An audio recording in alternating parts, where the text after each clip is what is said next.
Hello and welcome to another episode of Anniversary Edition. So today we are going to be talking about The Lion King, which celebrates its 25th anniversary this year. As always, we're going to spoil the film, so do go watch it, come back and have a little listen. I'm Sophie and I'm here today with Tom. Hello. Hey, and Adam. Hello, how are you doing, Sophie? Hey, I'm good, thanks. How are you? I'm doing really well, thanks for having me on the show. You're welcome. You keep inviting me back, I don't know why. I know, I just don't know. Oh, you're supposed to have some idea. No. Come on. Flat, I don't know. Damn. Oh. So this is a 1994 animated musical film. Disney, naturally. Directed by Roger Allers, and Rob Minkoff. I've written a little blurb, synopsis. Tell me the blurb. And Okay. did as much heart go into you writing this blurb as Roger and Rob spent making this film? I mean, probably not as much. Well, okay. Yeah. It's your commitment. I mean, I'm super committed, but probably not as committed as they were, given that this probably took more than 15 minutes. Do it. Let's hear it. Let's hear it. So, after tragedy strikes, Simba is tricked by his sinister uncle into thinking he caused his father's death and flees Pride Rock. Years later, Simba returns home to make his claim to be king and discovers the truth about his father's death. Sounds a bit dark. It's not dark. It is I mean, quite it is a dark. dark film. Yeah, okay. So top line, thoughts. I love this film. I'm not saying anything else. You're not saying anything. Not You're only yet. asking for top line, I suppose. Adam? Me? I love this film. Okay. So, Tom, you've never seen this film, No. right? Okay. No, ever. Ever. And you No. watched it. Yeah. Top line? It's all right. Oh, it's all right. It's all right. We've got a all right. Okay. He's so Yeah. non-committal to it. We can He work on wouldn't it. We can even- work on it. He wouldn't Yeah. even It's fine. say... Fine. I mean, yeah. Okay, so so last week, did you see it? Or Like 2 days ago. Okay. 3 or 4 days ago. And did you watch it on your own or did you watch it with your little girl? I watched it on my own because I knew going into it the basic premise Okay. that it Some was kind of king. He may or may not be alive. Yeah, I kind of figured that. And, there are some things that I'll try and watch before I show to Lucy, just in case. Yeah. Because, at the age she is, you never quite know what she's going to be scared of and whatnot. So we try and check things out beforehand. Yeah. Okay. So I didn't watch it with her. I watched it on my own. Okay. Yeah, and it was okay. It was okay. Yeah. Okay. Do you love any other Disney films? That's a good question. It's a great question. You're really good at this. I know. I just thought of it as well. It's not even written down or anything. Wow.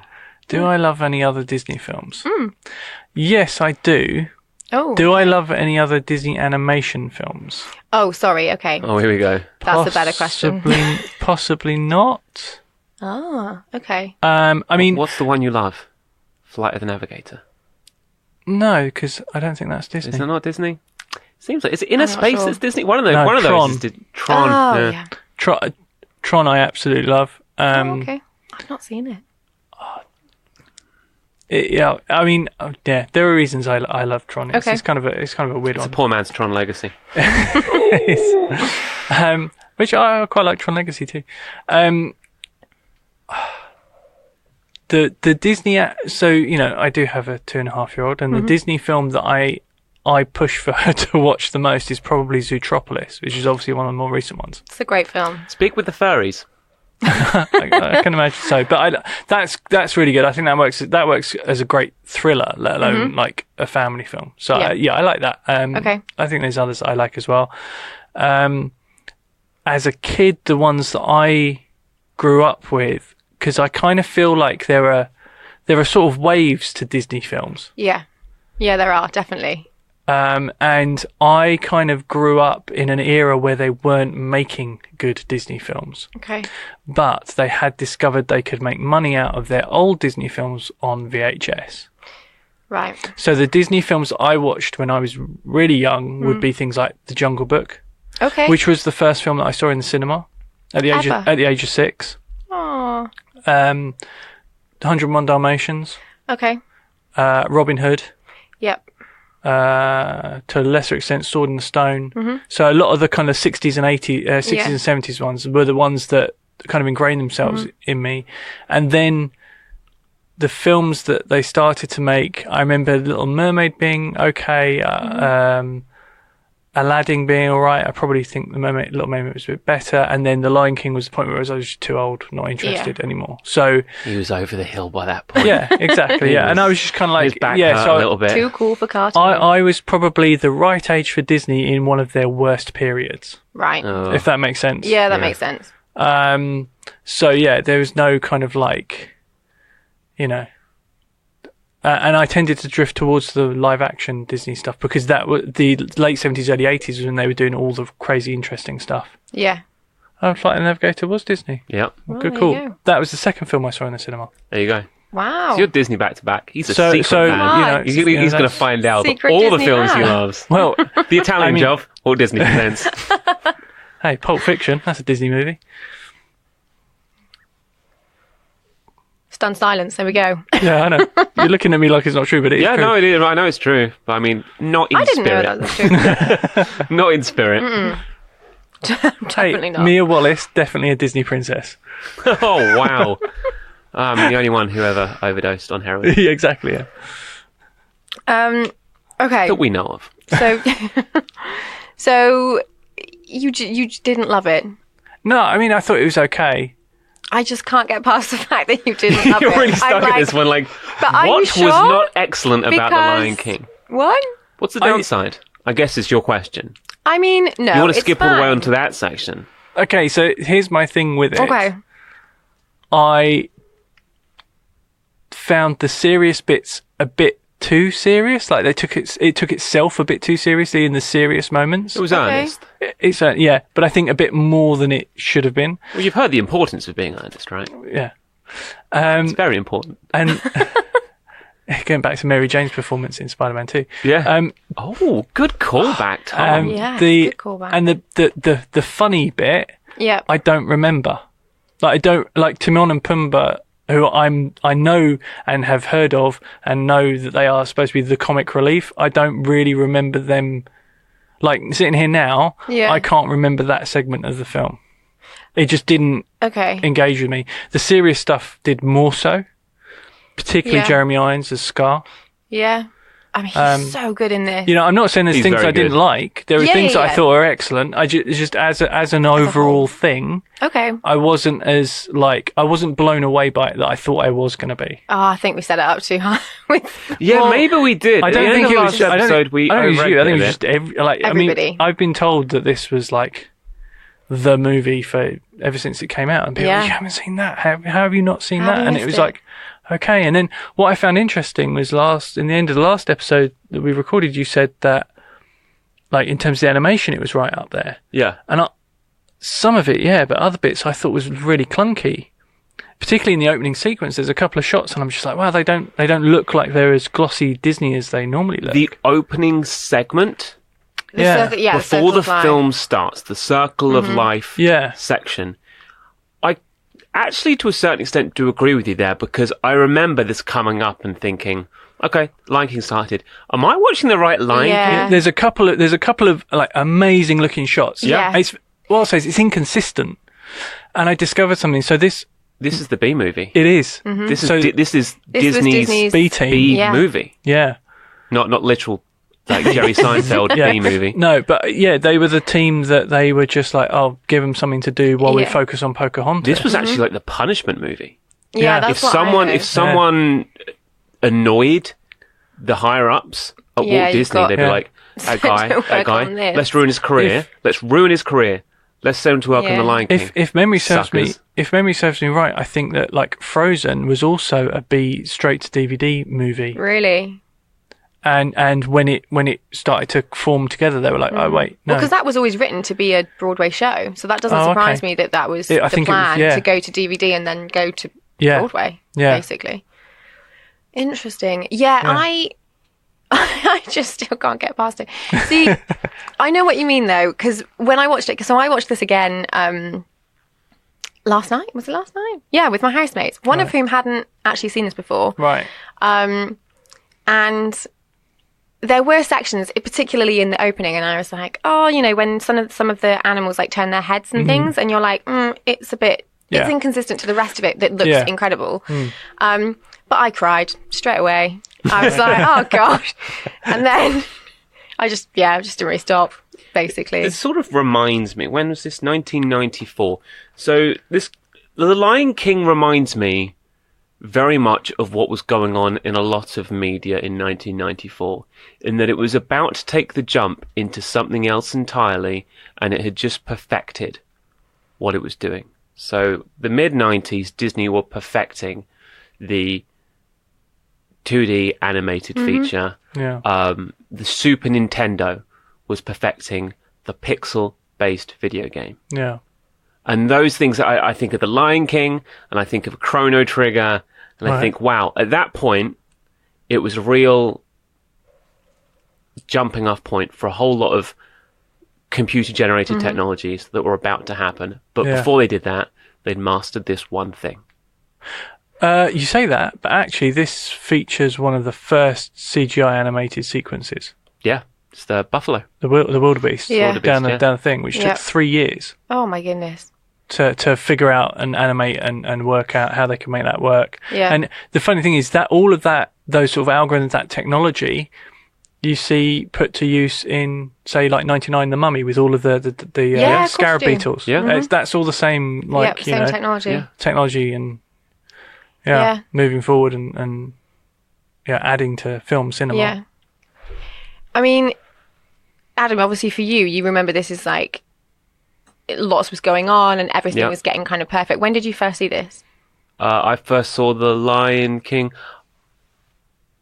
I don't know if I saw it in the cinema. I don't think I did.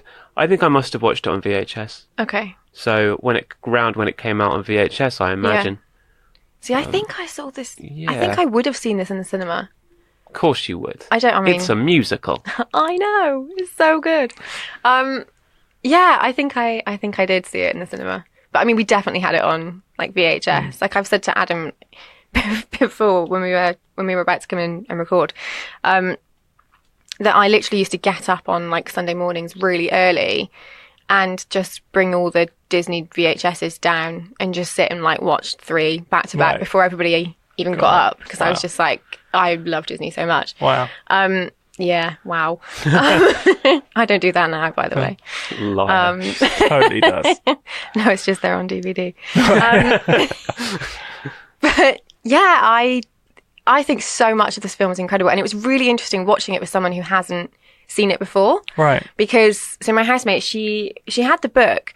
She said when she was little. The book. I think it came out probably after the film. And so she was like, oh my goodness, I loved it. And she literally was like, oh my God, I got goosebumps.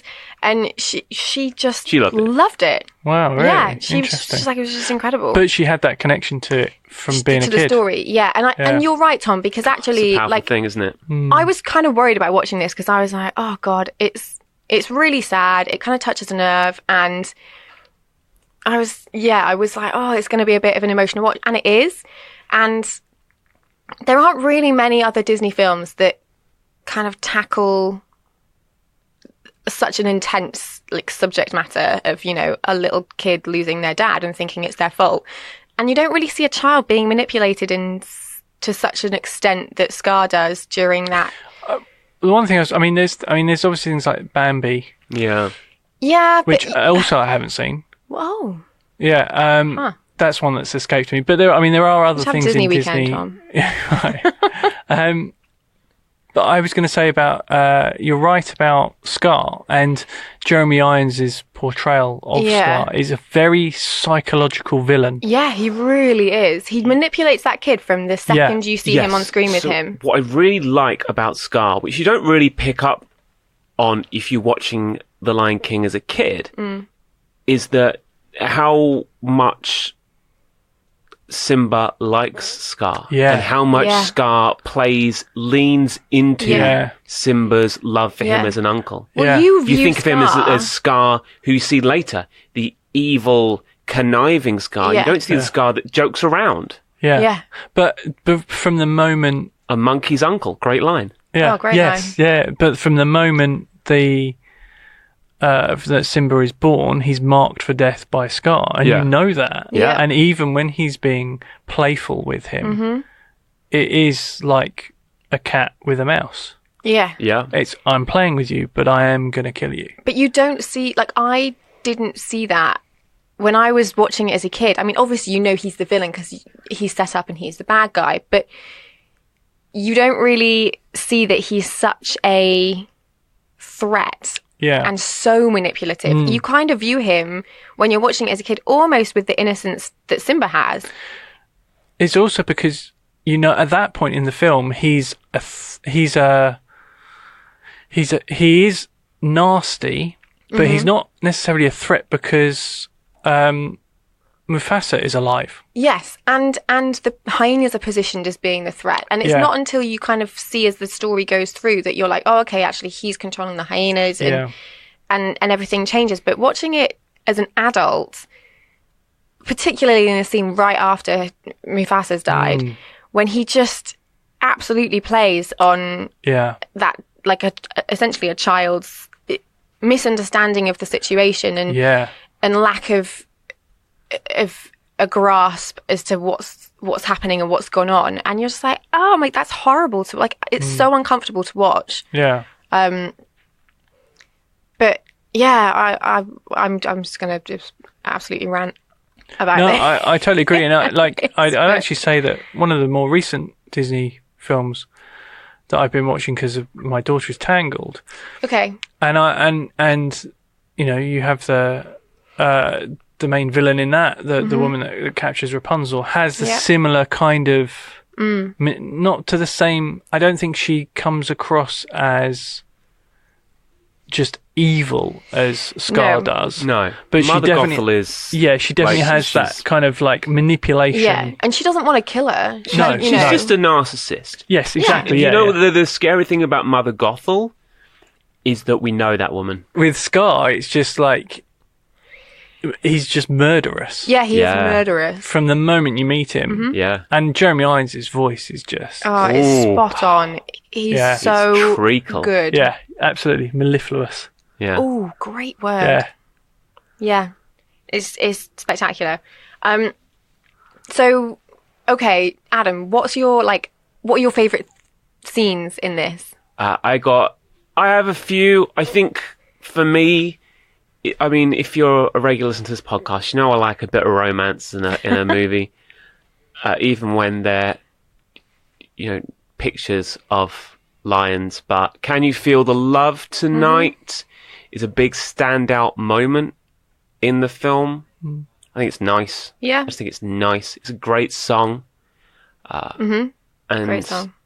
You know, you get some good vocal performances. I like that a lot. Also... towards the climax of the film, where Simba comes back to Pride Rock, everything's dead, and he kind of ejects Scar. There's some good dialogue there really between good dialogue. Scar and Simba. Yeah. Which I can't remember right now.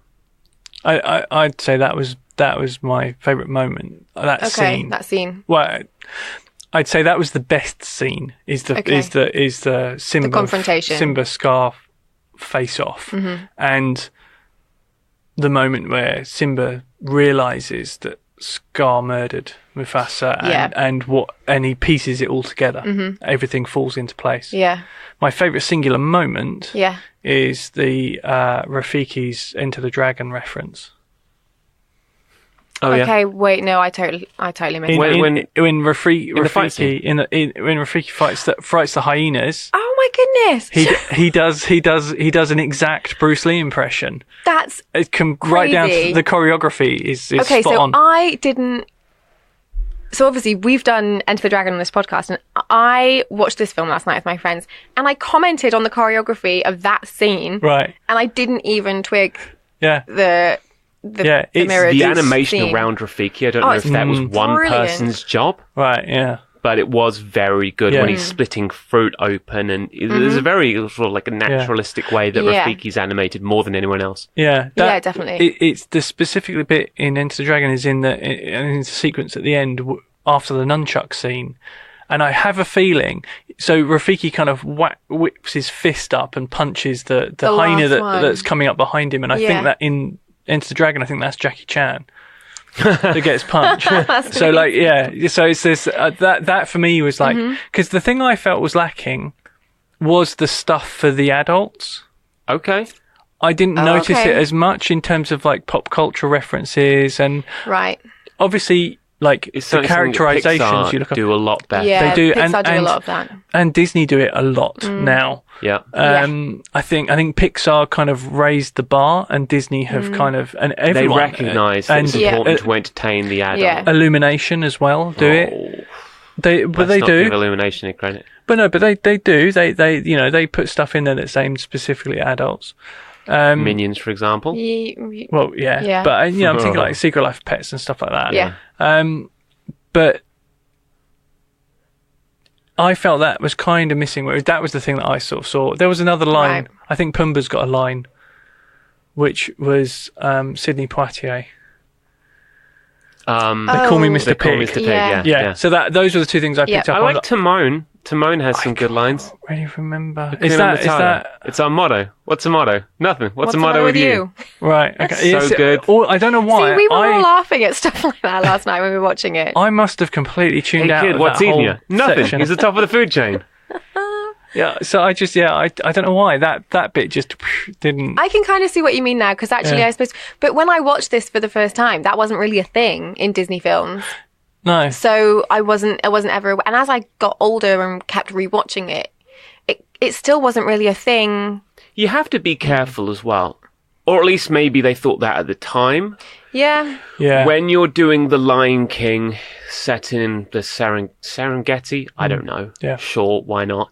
How far can you push that pop culture envelope before it starts to stand out and seem a bit that is weird? true. I mean, you've got Nathan Lane going hell for leather. Yeah. But I mean, I guess it doesn't have to necessarily be pop culture. He's isolating but just, what he is. Let's just say a joke at a level that's not aimed at the kids who are watching. I think the reason that I think the kind of the entertainment is there for the adults is because, for me, like the storyline of Simba losing his dad, right? Which, I mean, obviously is happening as a kid, but I think as time goes on, you're exposed to more kind of traumas like that through friends, in your own life, and I just think the poignancy of it hits me more as I've gotten older. Yeah. I think it depends if you saw Bambi as a kid as well. True, because honestly, gets you. Bambi's worse. Bambi's worse. Yeah. What is it? Bambi's just so like, tra la la, like daisies in fields, and it's just like gunshot, and you're like, what? Spoilers. Sorry, spoilers for Bambi, everyone. It kind of comes out of nowhere with Bambi. Bambi's less likable as well. But that's the thing; they're not as characterized. They're innocent though. Whereas that's it. Whereas Mufasa, he's a lion, he's a king, and he's a predator because they talk about the circle of life, so know that he kills things, or at least the female lions kill things for him. It's an interesting concept to introduce to kids as well. Yeah, because Simba says, "But Dad, don't we eat the antelope?" And he's like, well, yeah, but then because they taste fucking great. But then when we die, we turn into the ashes, and then they eat the grass and blah blah blah. Weird. So that's why the antelope don't take it personally. I was like, bit far fetched. The antelope turned to grass as well. Yeah. But I think some of my favourite moments, I love the humanisation of the characters. So in the illustration, it's where I think you really see like the skill of Disney, and it just shines. Like particularly things like when the kids enter the elephant's graveyard, like Nala's face when she sees it, because she's like terrified. Yeah, and it's not just like a drawing of a lion that looks a bit scared or a cub. She's good animation. She is terrified. Yeah, and I think in moments like that you really see how amazing it is. Yeah, there was one moment I thought was kind of interesting was when Scar is doing his song. Is it Be Prepared? Be Prepared. Yeah. And like they based that on like Nazi footage. Yeah. And it's like that's dark. It's like dark. seeing that, and then Yeah. and it's actually those are the moments that mean I'll probably wait to show it to my daughter. Yeah. Because I think that stylistic look of and the animation and that kind of She dark won't thing. get it.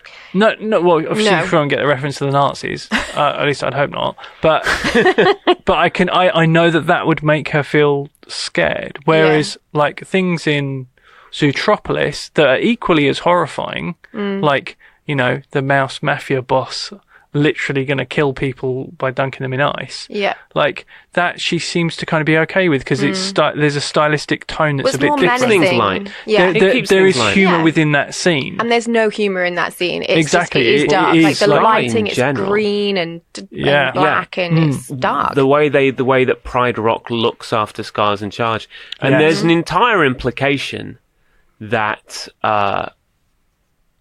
they've eaten all the other animals. Yes. Yeah. Well, that's the point. Is yeah. they've broken their own They've broken the food ecosystem. chain. Yeah. Yeah. So it's very dark. The implications to Scar's rule. Yeah, they broke Yeah. society, basically. Yeah, they It's, just and killed it- and ate too many people. Yeah, and it is really dark. Like, there's no denying that. And that it's interesting because when people kind of say, "Oh, what's your favorite song?" Like, I basically love every song in this film, but I kind of feel like Scar's song sometimes is like underrated because it's not, a happy, nice song.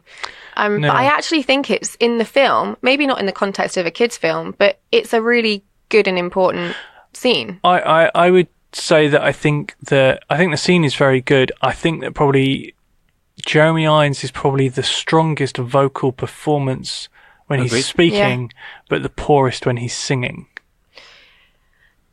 Yeah.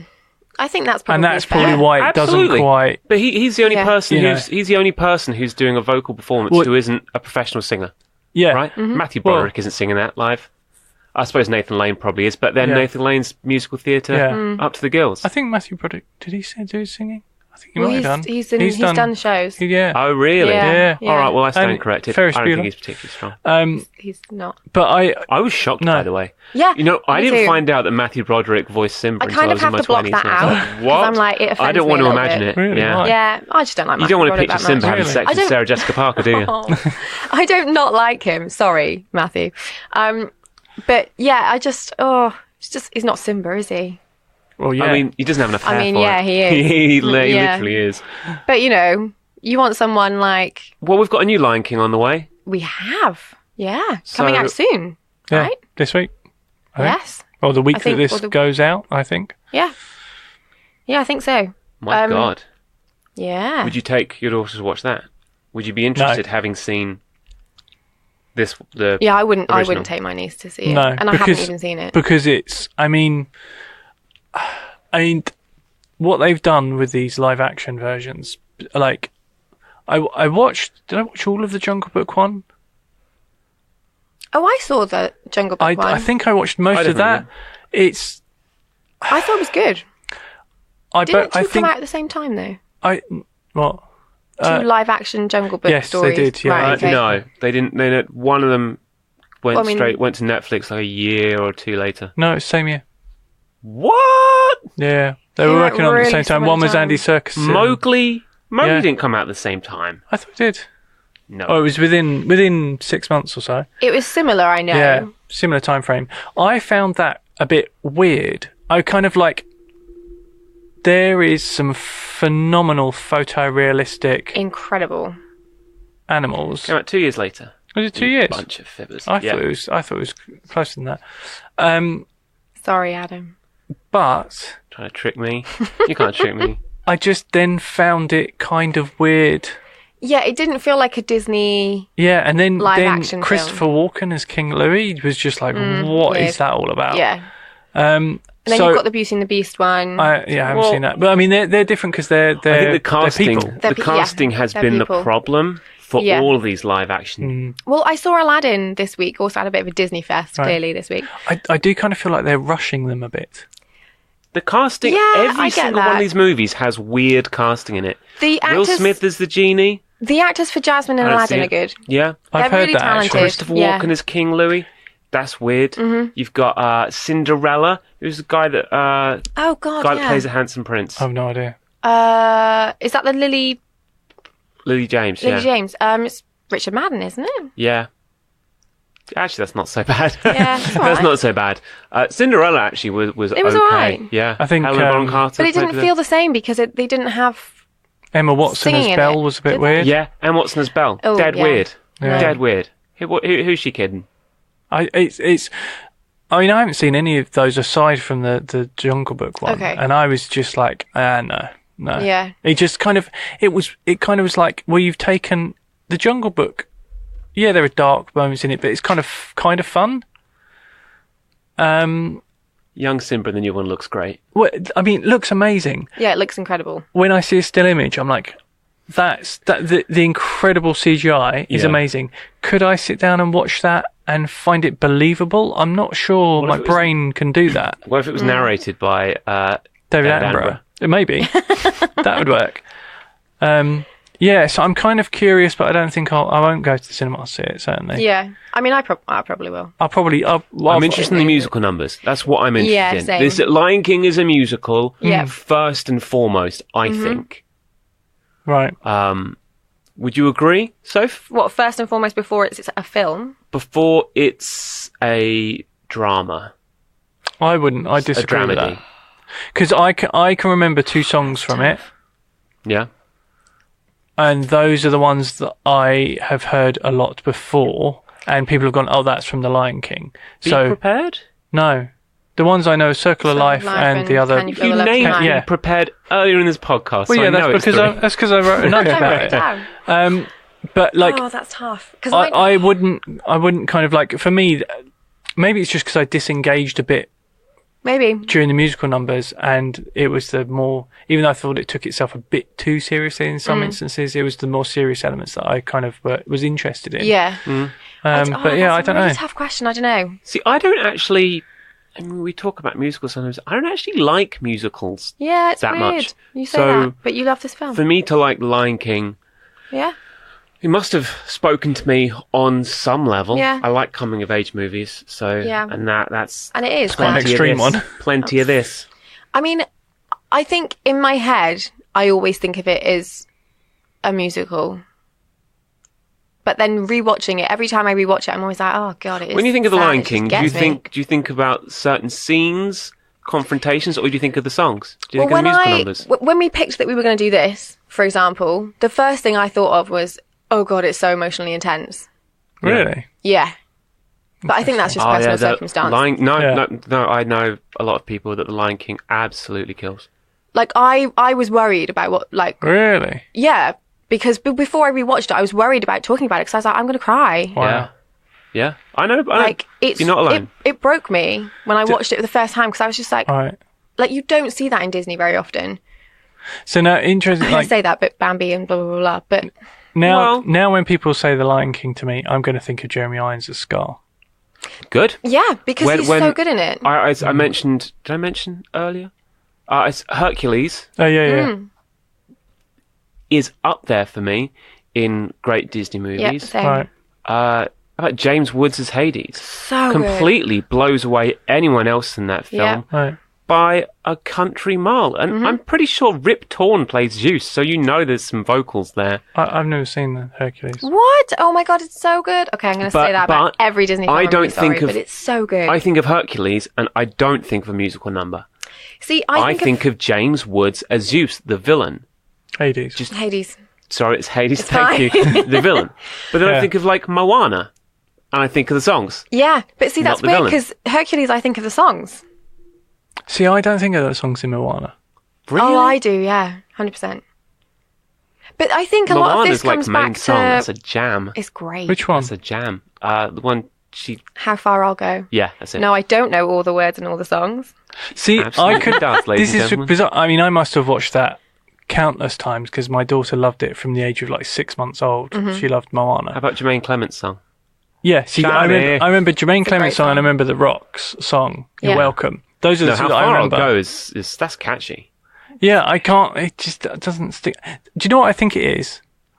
Disney songs are so dependent, or don't know if dependent's the right word, but they're so weighted towards the lyrics, and I don't remember lyrics. I have a really bad memory for the words in songs. Is this why you don't like rap? Probably, but I what I remember is musical melody. See, and they do have strong musical melodies, but they're so intrinsically linked to the lyrics that they don't kind of sink in. But it's interesting because for me, I think the score in The Lion King is the least linked to its lyrics of a lot of Disney films. Yeah, I'd agree with that. Don't you talk smack to my man Elton like that? Soz Elton.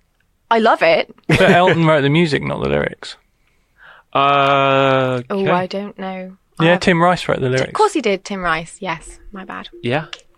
Yeah, absolutely. So that's actually a very big compliment to Elton. Legend. Yeah. Yeah. Okay, yeah, fair enough. See, now, if Tom Morello from Rage Against the Machine... Stop talking about my mate Tim Rice. I interviewed Tim Rice. He's a lovely chap. Did you? Yeah. Oh my god. I'd have fangirled out.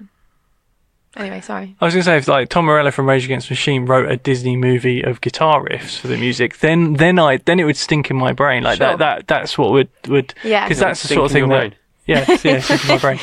I mean, I can't believe that about Moana with you though, because Lin-Manuel Miranda wrote the lyrics for.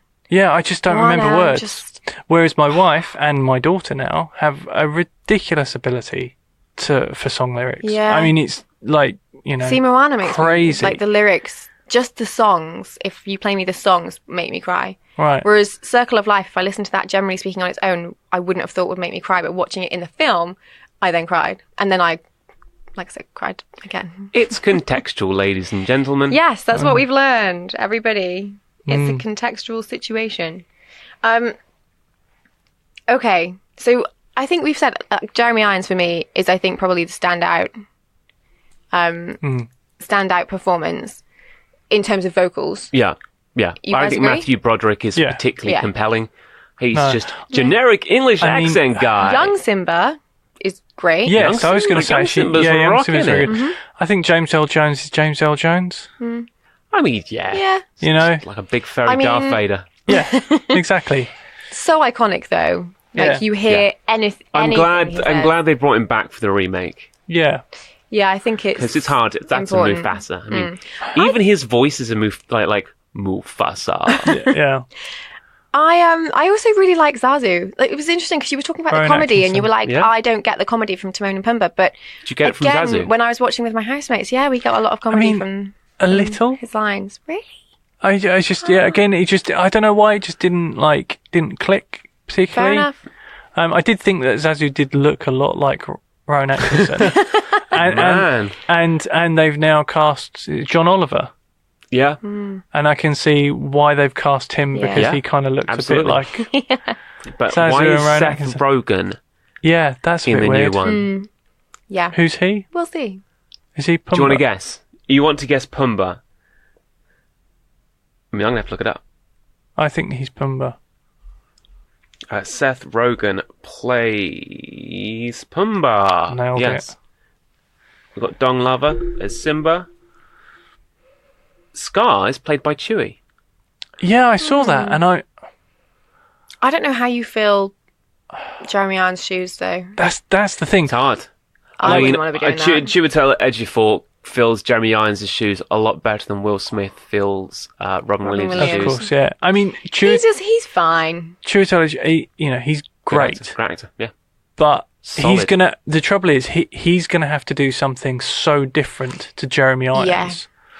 I could And see it. that's both a Can be blessing and a bit curse. jazzier. Jeremy Irons is a very metered, steely performance. You can go creepier Yeah. than Maybe, yeah. I just feel like I feel like out of everybody who's been cast in this, he's the one that's damned if he does and damned if he Yeah, doesn't. I that. agree. Yeah, it's Poison Chalice, Yeah. that role. And Yeah. I kind of feel bad for it. I hope that like he can really make it Manages his to own tread the water and do well, it. yeah. But I can imagine if people are like, he's not as good as Jeremy Irons. But then if Yeah. he'd done it like Jeremy Irons, they'd be like, he's just ripping off Jeremy Yeah, Irons. exactly. I agree. Yeah. So for me, I think this is pretty much probably, as I said, last week when we were talking about the fact that we were doing The Lion King, I think it's probably Disney's greatest animated film. I wouldn't be able to argue with you there. Yeah. I think it is as well. I think I could probably, In general. in general. I may have yes. moods where I'd want to see something else. Yeah. I mean, But if you hit the reset button on me, hit that factory reset and show me The Lion King, I'd probably prefer it the most. It's hard because I love a lot of them. Yeah. But I just think that this is so... I think it's really appealing as well and watchable to people who aren't necessarily Disney fans. Like, you don't like musicals. No. But there are musicals I like. So, Yeah. you know, I don't know whether it's fair to say I don't like musicals. Okay, yeah. Broadly There's speaking, they're something not in a your lot favourite. of musicals that I can't put my finger on that makes me go, ew, what are you doing? Stop it. Fair enough. I think I would, if I was from the complete Disney animation oeuvre, 2D and 3D, I'd go Zootropolis. If I Zootropolis just is bloody great love film. Zootropolis. I do. I think it's a great film. I love Zootropolis. I think It's it's such a great film. incredible. Yeah. But if it's strictly fairy. 2D, if it's strictly 2D, Let's limit it to 2D, Strictly 2D. and with songs. then I would have to go with Jungle Book. Wow, really? Yeah, but then I find think the it Jungle Book comes. a bit boring now. But then I think that comes Yeah, down same. to. But Very then I low saw, energy. But I saw that when I was 6. Yeah, and this is And what I we saw talked it about actually. in the cinema for We've the said first this so time. many times because when we've seen films You watched a lot of younger, old movies when you were a little kid. It got a re-release because it was 20 years old. Yeah. It was the 20th anniversary re-release. Slapped out on a VHS. but this has happened a lot for us. No, well, not then it wouldn't. We've said when we've watched a film when we were younger, Mm. it's informed like how much we like it when we've watched it True. when we're older Yeah. because I think like anything you have these kind of expectations about it because you've heard Yeah. XYZ or someone said it's amazing Yeah. and you go and watch it and you're like it's But it- looks like it's 50 years old because what- it is. What I find interesting is that my daughter watches stuff from all sorts of era, and it doesn't matter to her Yeah. at all. Well, kids don't care. No. So, like, she loves the 60s Snoopy Go Home. Yeah. And the other day, she was like, I want to watch Superman. And I was just like, I have no idea how to find a cartoon of Superman that's going Man to be of Steel. suitable. But I found the only ones that were available to me that I could get hold of on Amazon Prime, which was the 1940s Max Fleischer Superman Oh, God, cartoons. no, Wow. don't do it. Did it? She loved it. Oh, God. Yeah. And it's just Well, like, you don't you know, have- you don't have preconceived ideas of what No. should or shouldn't be on a screen in front of you. Yeah. You know, when you're a kid, you don't think, oh, that looks, you know, the footage hasn't been digitally remastered, so it's you know, it's just a bit of a... it's just the character you want to see, and there Exactly, he is. and you're like, oh, okay, there great. she is. Yeah. So, Lion King for me is a massive thumbs up. Please watch it. I mean, they'll have watched And it. obviously 'Cause they'll we have told watched it them because to. we told them to. Because But watch that's it why again they're 'cause here. it's so much fun. Tom, would you tell someone to watch this film? Would you say it's a good one? I will. I mean, Watch the Max Fleischer Superman instead. no, I wouldn't. I have songs to are say, better? I didn't particularly like the Max Fleischer Superman. No one did. I think it holds up, and I will probably show it to Lucy at some point. It does Okay. hold up, and when that's she's that's a bit Yeah, it older. does. It definitely Important. does.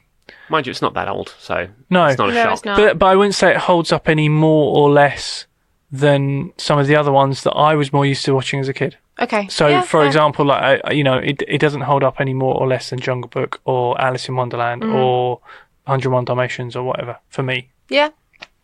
You know, Adam, thumbs up from you still? Yeah, still a thumbs up from me. Awesome. So next week we are Next gonna week? be next week. Oh my gosh, yeah, we're Oh going to my be gosh. talking about 1989 Batman. 1989 Batman. It's the only Batman. The you only don't have to put- Batman. The Just- one just- and it's only just original Batman. There's not going to be any confusion about this until The Batman, when that comes out. or it's Robert Pattinson. When's Robert that due out? Pattinson. 2021, I want to say. Yeah, probably late Can't 2020 wait. at best. Can't wait. You can't wait. Yeah. It'd be interesting to see what they do with it Yeah. again. It'd be very interesting. You seem like you don't want to watch that at all. Oh, Robert Pattinson's just a bit meh. What have you been watching? He's been killing it lately. I You mean, ever seen Cosmopolis? nope. He's been killing it. He's Maybe a good I should go to actor. cinema and watch it. He's a good actor. He's The fine. issue is, you don't tend to watch the films he makes. Because he makes, like, Yeah. mid-budget films or low-budget films. I think that's the reason I'm probably like meh, because in my head, the only thing I can really think of that I've ever seen him in was when I had to watch Twilight. Yeah. Yeah. But And I mean, I was like, that's a movie basically- franchise for kids. Yeah. But basically his career since then has been, oh my God, I want to do anything that isn't Twilight. Yeah. Like, he's So he's really done- gone into But he's been extreme, like the good thing about this film and the good thing about that film. I don't okay. think I've only seen him in 2 films. Okay. One was Twilight Eclipse. Yes, it was. Yes, because I had to watch that because I had to cut some things for the DVD extras. Sure. Oh, okay. Sure. And He comes out with. They're so hard to believe. it's not good. And the other one is Harry Potter and the Goblet of Fire. Oh wow! Oh, So you sorry, haven't seen I it. I haven't seen seen him any in of that. his like. I've seen him in that too. He's been working hard. He's been making interesting films. Yeah, He's been well reviewed. He's turned. I don't think he was ever. I don't know whether he was ever a bad actor. Just because he had a bad couple of roles. You know, you take the roles you need to. He's not The Twilight bad in it. franchise made him a millionaire. Yeah, and he isn't bad in the films. His acting isn't bad. no, It's just the films are a bit meh. It's not great. I think you just got a bit So of you- rough press, really. Yeah, and you kind of associate with He that. he got a really rough ride.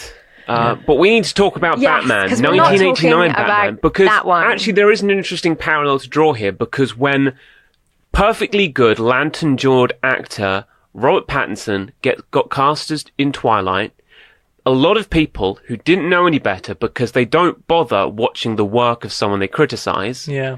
said, "No, I don't want to watch that guy from Twilight." Twilight was a long time ago, by the way. Yeah. That guy from Twilight, he's made dozens of films since then, by the way, play Batman. That's crazy. That's insulting.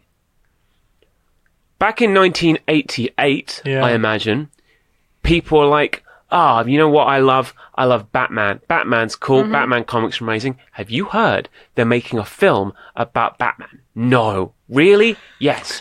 Who have they got to play him? Is it going to be Adam West? Who's it going to be? Is it going to be someone different? Oh, it's someone different, all right. Who's it going to be? Mr. Mom. Yeah.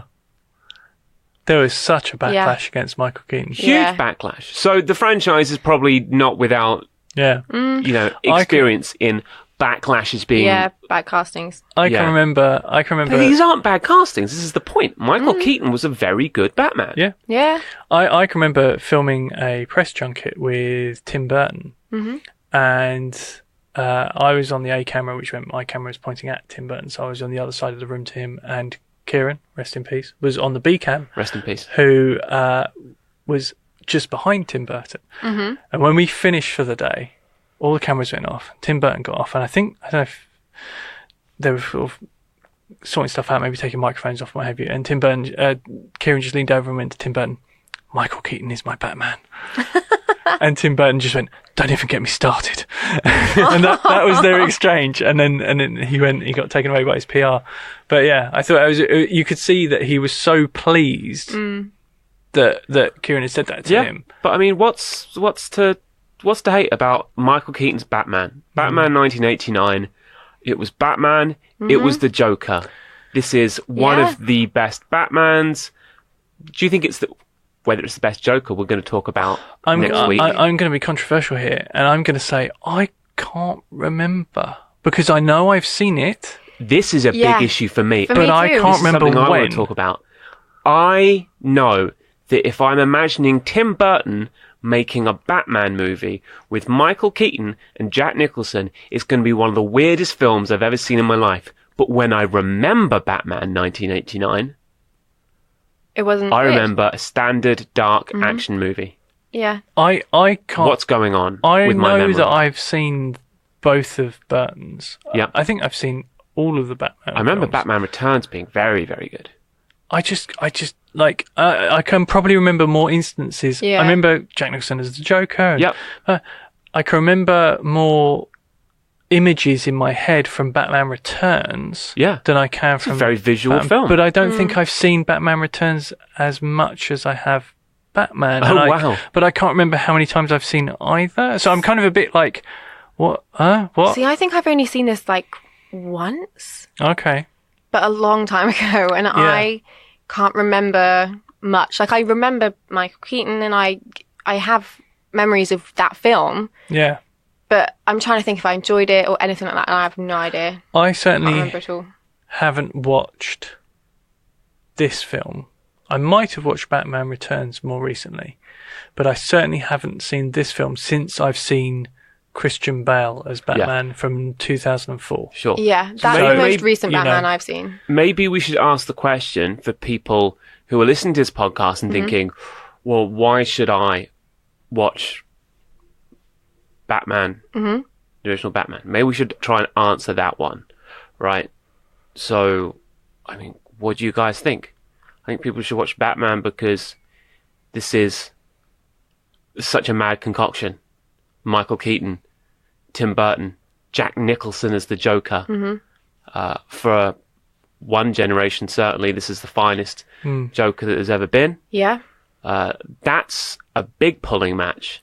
Yeah, I think that's really interesting because for me, I cannot remember Jack Nicholson, Right. like his Joker. Okay. Yeah. It's probably an image I do have in my head somewhere, but for me, it's Heath Ledger. And it's vivid in my Right. head. Jack Nicholson's Joker was very comic book style in appearance. Because, I mean, I can remember watching Batman Begins Yeah. and thinking, that was good. I like Yeah, that. I I think liked that. that's a good, Then I watched Dark Knight. I thought, eh. Then I watched Dark Knight Rises? Rises. Rises. I was like, Rises, oh I no, think, yeah. definitely not.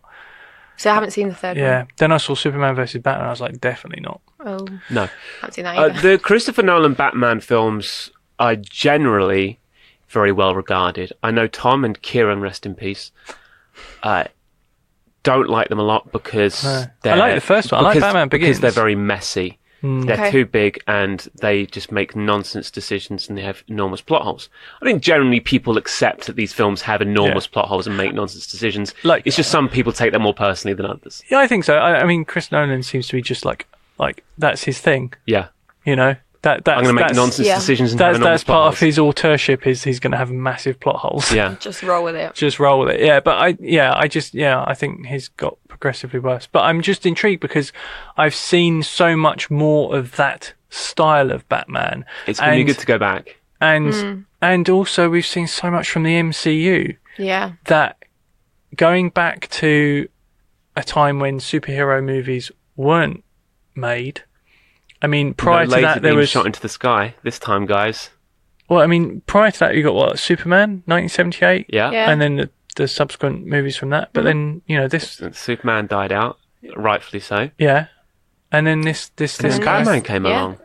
So I'm kind of intrigued to go back to that moment in Yeah. time. I bet and no see one knew if what it's- to expect from it. Yeah, Be really This interesting. is the first time Batman has had a feature film. Do you think that's true, or did Adam West ever do any? No, features? they did features. I they did think- Batman the movie, which was essentially like a long TV Da-la-la-la-la-la. episode. Yeah, 1966 that was. Oh boy, in little pants, following him around everywhere. Yeah, yeah. But this is probably the first time that Batman ever went dark. Yes, this Yeah. Like is he the was supposed to. yeah, which bizarrely everyone thinks was Batman Begins. Yeah, everyone does think that. But it's because Joel Schumacher ruined everything. Yes, yeah, yeah. You ruined I tell you everything, what, Joel. this was the first. You're the worst Schumacher. It was the first 12-rated movie in the UK. Because the certification of a 12 was created specifically for it. Oh, wow. Because They if you listen thought- to this podcast Bit and of you're 12 trivia. years old, you Yeah. need to watch Batman because you're welcome. That they felt it was a You're bit, welcome. bit too much for a PG, Right. but not strong enough to get a 15. He punches a guy in the face. And they lobbied for the creation of a new certification of 12 because they felt that was about right. Boom. Well, I'm going to watch it to see if I think it's a 12. So join us next week and we'll chat more about Batman. Okay. Thanks for listening. Thanks a lot, guys. Bye. Bye. This podcast was recorded in the Upbeat Studio in Soho. For studio inquiries, drop us an email on studio@upbeatproductions.com. You can also find us on Twitter. Head to @upbeatprod to see what we're up to and @upbeat_ents for our film coverage and entertainment news.